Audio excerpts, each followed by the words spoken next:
Hi Dong! Dinels is here again. Kumusta na kayo dyan? Good evening, good afternoon here. Gagawa tayo ng syrup na para sa ubo. Homemade syrup. At ang mga ingredients, ito, ipapakita ko sa inyo. This one. Ang dami, no? Sibuyas na pula. Bali, 2 kilo. Tapos, ito, 2 lemon. Honey. At saka, ahorn syrup. 2 ganito na ahorn syrup. Tapos, lagyan ko siya ng tubig. Kita ninyo mamaya kung paano ko gagawin. Ipapakita ko sa inyo. Okay? Babu! See you later! Okay, yan ang mga hahaluin natin mamaya. Yan ang tubig. At of course, yan ang lagyanan mamaya. Yang lagyanan, huhugasan ko pa yan mamaya. Yung mainit na tubig. Let's start! Maghiwa na tayo ngayon. Ha? Okay, unahin ko to. Dito sa'yo ito naman.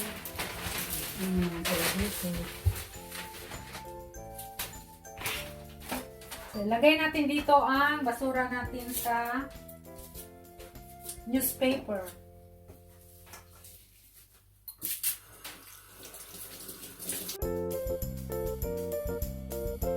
Ito nga ingredients, ito makagawa na to ng 6 na bottles.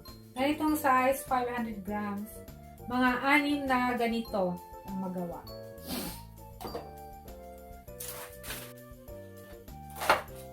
Yan, hiwain lang ng 4 na beses.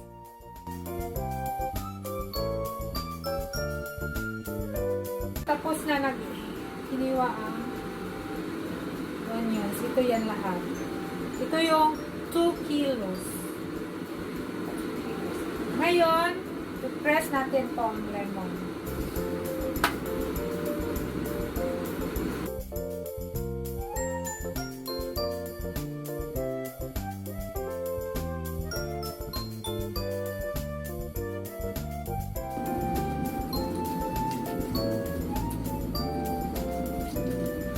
Kuhanin natin ang buto-buto.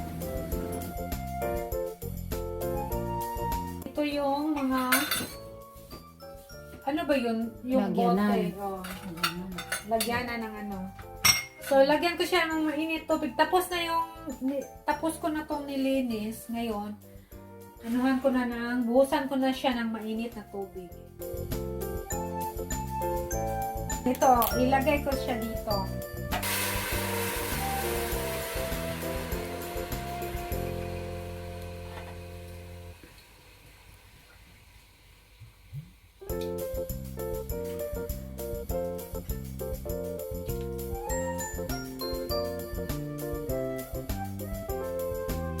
Ayan siya.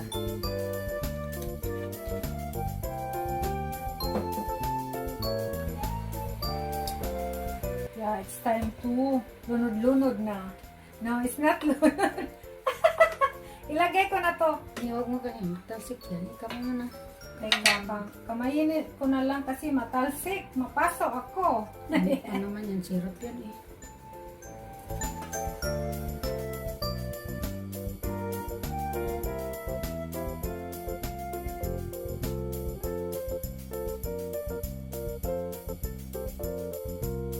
Lagyan ko siya ng half. Tubig. Nandiyan dyan.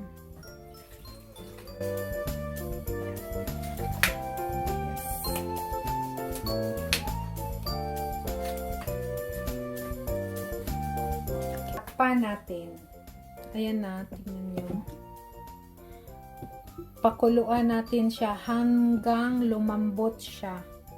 1.5 hour to 2, something like that. Basta palambutin natin siya. Tapos, mamaya, i-grind natin yan siya. Ayan na. Ayan na.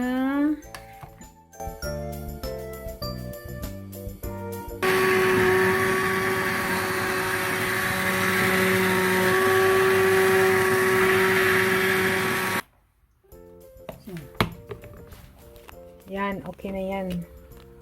So, ayan na. Tapos na ko na siya nag-grind. Tapos, kailangan pa natin siyang pakuluan hanggang sa lumapot siya kaunti. Ayan. Bago natin siya lagyan ng honey at saka lemon, palaputin muna natin siya. Okay? Ayan na. Ganyan, kailangan ganyan siya kalapot. Yan. Ganyan. So, ngayon, haluan ko na yan siya ng honey at saka kayong lemon. 7 kutsara nito pero hindi masyadong puno. Mga ganyan lang. Flat lang siya sa kutsara.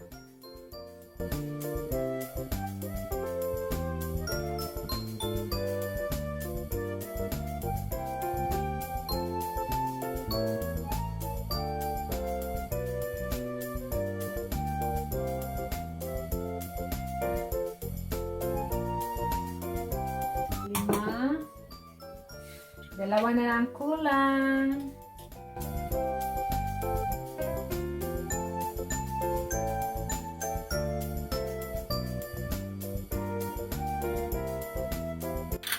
Medyo napuno na ko ang kutsara. Tapos, ilahok. Lahokin ba to in Tagalog? Ihalo.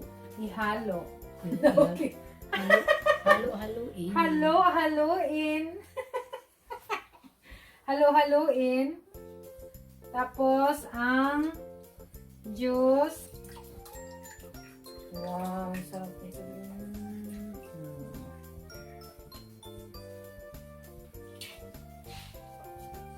So, ngayon, ilagay na natin to sa jar. Okay, kailangan ilagay natin sa jar ng init, super init. Kailangan kung may kasi mainit. Okay ba? O kaya plato.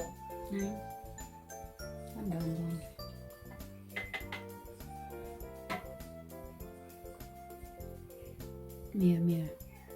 Yeah, that's enough. Ay, sus.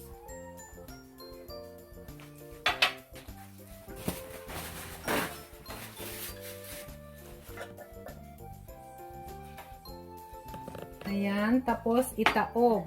Ayan. Bakit siya itaob? Bakit siya itaob?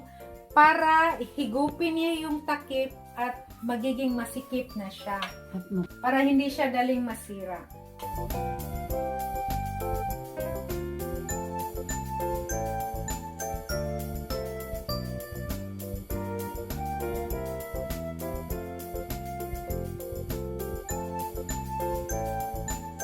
Ayan na siya lahat.